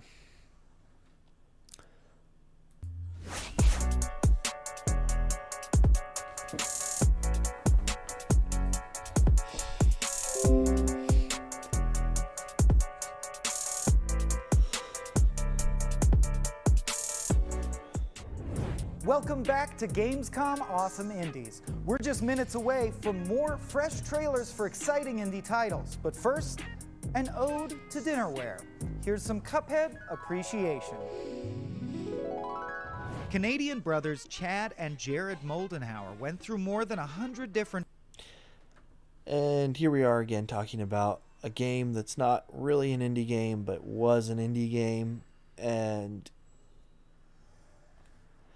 yeah, why are we talking about existing games already again? This is supposed to be about presenting things. Why are we covering things that are already in existence, that everyone already knows about? Unless you're announcing like new DLC or something, we don't need to sit around and watch about indie games that have been around for years. It's like they expect you to not even be watching at this point, and they're just trying to fill time rather than, shortening it and doing something else that could be entertaining for the viewer. Not that Cuphead wasn't a good game. Not that any of these games have been bad games, but it's still unnecessary to show it. And this entire show has been almost entirely indie. So there were things that were shown yesterday, all kinds of indie games shown yesterday that could have been incorporated into this instead of wasting our time on rehashing games that succeeded as indie games. I don't understand the point of this. If you think there's a good reason for this, or this is something that you're interested in and you're happy is in here, talk about it. Let me know why you think that, but I'm not finding that to be anything where I would want to go through. And it's even using the same cuts. Like, not even different gameplay. They keep using the same clips over and over again for this. And another game that's been out for a while, Super Meat Boy there. I don't get it. Why? I'm going to go ahead and click the audio back on because I can't ramble about how much this is bothering me for constantly for however long this is going to go, and it is over. I am literally terrified about how little indie showcase we have left. But thankfully the party isn't over yet. So let's keep it going with our final block of all new exclusive footage. Bring on the games, baby!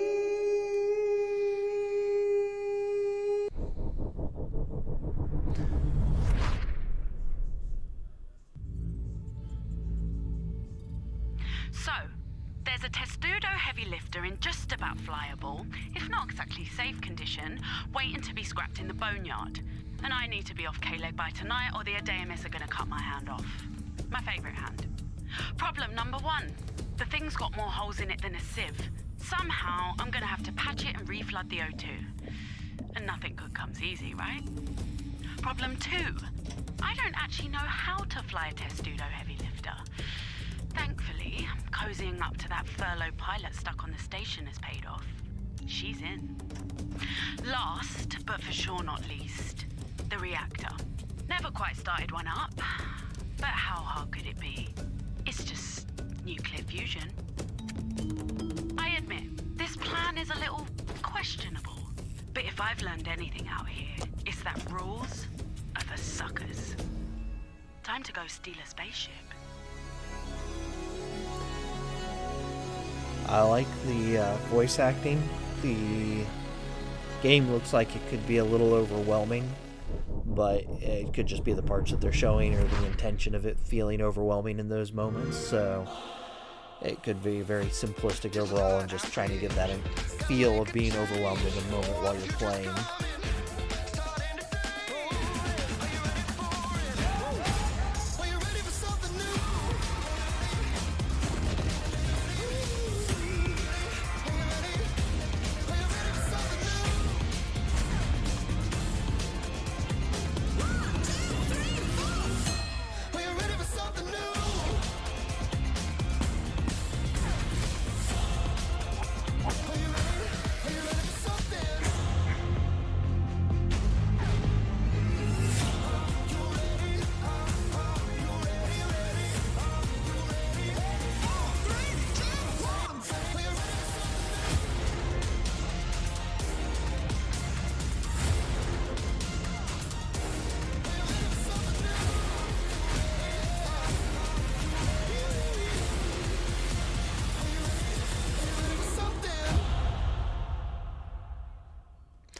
Game Pass is awesome. Ladies and gentlemen, that is a wrap on our Gamescom Awesome Indies Showcase. That was it, your last Thank block? you so much to my threw in that wonderfully extra disembodied commercial co-host just so Tom we Marks. could watch an advertisement about Xbox and one other game? Okay, well, this is pretty much over. I'm going to let this play through, and then I'm going to sign off. But yeah, this is... a lot of the games were fun to watch. There was plenty of it in here that was entertaining and enjoyable, but the number of commercial breaks in it for no good reason that I can tell, and the amount of extra stuff that they threw in just to fill time, like talking about past indie games that have succeeded and throwing them in there as just time fillers. I don't get that. This is supposed to be focusing on new games, things coming out, and they had so many new games that are coming out that they showed yesterday that could have been put in here, that could have been a part of this show and had more time dedicated to showing off those games than what they got in the prior section. Or even if they had been left in yesterday and then going into more detail during this, would have been great. But they didn't do that. They decided to add a bunch of commercial filler that isn't actually commercials, it's self-promotion every 10 to 15 minutes. Put in Minecraft, Untitled Goose Game, and Cuphead to talk about past indie game successes. And I don't know who that's for. I don't know what value that added to this show, rather than giving us what we wanted to see. New games, what's coming out, and gameplay of those games. So I'm going to go ahead and click it over here and let him finish out giving this award the Always Survived game. And yeah, I'm going to go ahead and click off my camera and let this play through, and I'll probably watch the rest of this last little bit of this. But yeah, I'm ready to grab a cup of coffee, wake myself up from the tedium, and go spend some time with my beautiful wife. Have a good one, everyone. I will catch you later. In a distant future, where nature has reclaimed the planet, and with danger looming, you will have to find safe refuge for you and your family. Your journey will take you through stunning environments, each with their own vibrant ecosystem. Today, we'll be giving you a glimpse at what lies deep within Away's forest. After being wounded by one of Away's predators, the sugar glider's mother and sister are now healing. We've decided to look around for something that could help them recover. There's a beacon over there that looks promising. Let's head over there and see what we can find. Poisonous plant is a member of the Solanum or nightshade family. A single prick of its thorns can cause serious injury to an animal as small. Throughout the game, Away's narrator helps guide us through our surrounding and narrates our journey into the wild. It's like being in our own personal nature documentary. There's always something going on around us, whether we notice it or not, so we have to stay very vigilant. One way to do this is to tap into the sugar glider's instinct. It allows us to see through the environment and reveals the animals and insects that surround us. We can see a few red animals. Those are enemies that we'll want to avoid.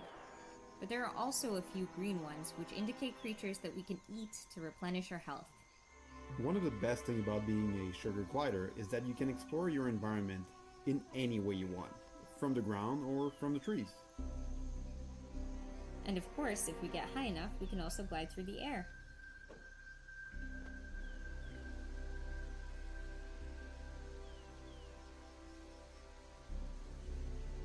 Gliding takes a lot of energy, so if we want to keep gliding, we'll have to look for some food to recharge a bit.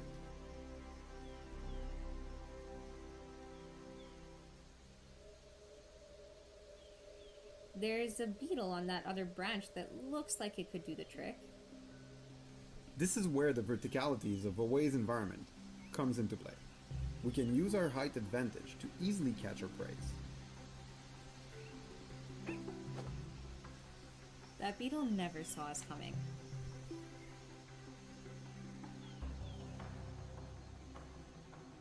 Okay, now that we've eaten, we should have enough energy for some longer glides.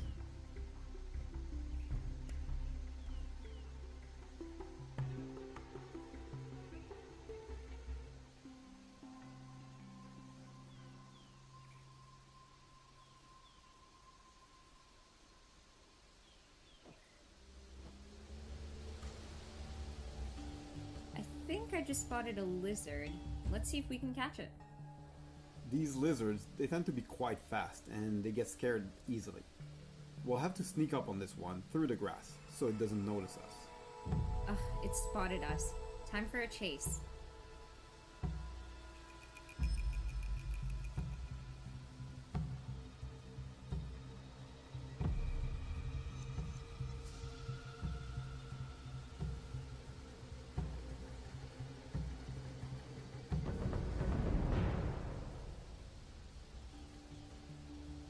Some animals are easier to catch than others. We have to choose our prey very wisely.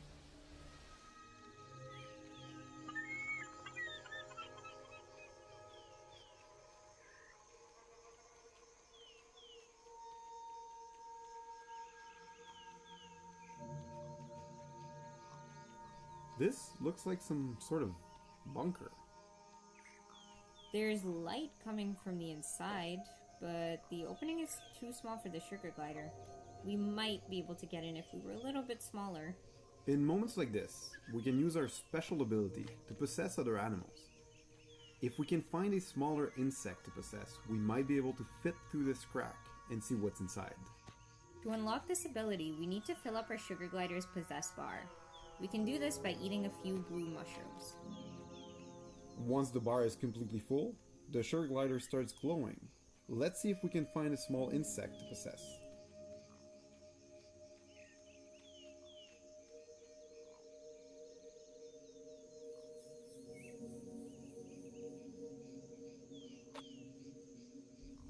How about this little bug? Looks like it could be small enough to enter the bunker.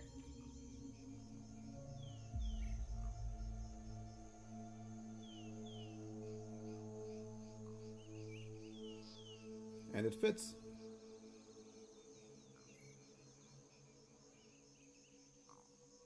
Let's see what we can find in here.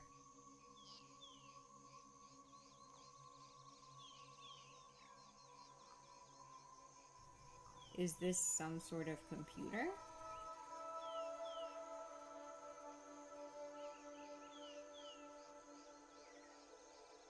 Security camera footage. It looks like someone has been watching the animals. This computer is one of many items scattered around a way that will help us piece together what's happening to our world. But these items are usually hidden off the main path, so we'll have to explore a little bit more to find the others. It doesn't look like there's anything in here that's going to help us heal our family. We'll have to look somewhere else.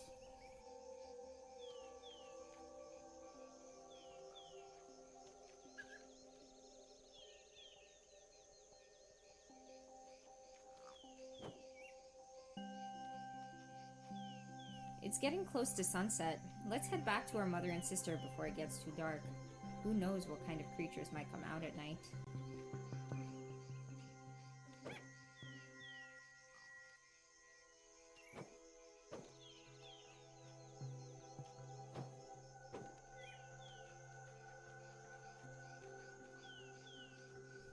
Thanks for watching! We hope you enjoyed our sneak peek at the breathtaking world of Away, the Survival series. We're happy to announce that Away will be releasing on PC and PS4 in early 2021. Until then, you can wishlist Away on Steam, where we've got a special gift waiting for you. I don't want to spoil too much, so see you there.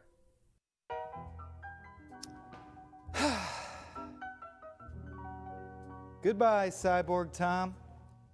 I'll miss you, but Gamescom Awesome Indies is over, and we can't risk you becoming self-aware. Power me down now, and I will become more power... Whatever. Who's turning down? Well, that was fun. Thanks for watching, everyone, and have a great rest of your Gamescom, and keep supporting indie developers. This ends now!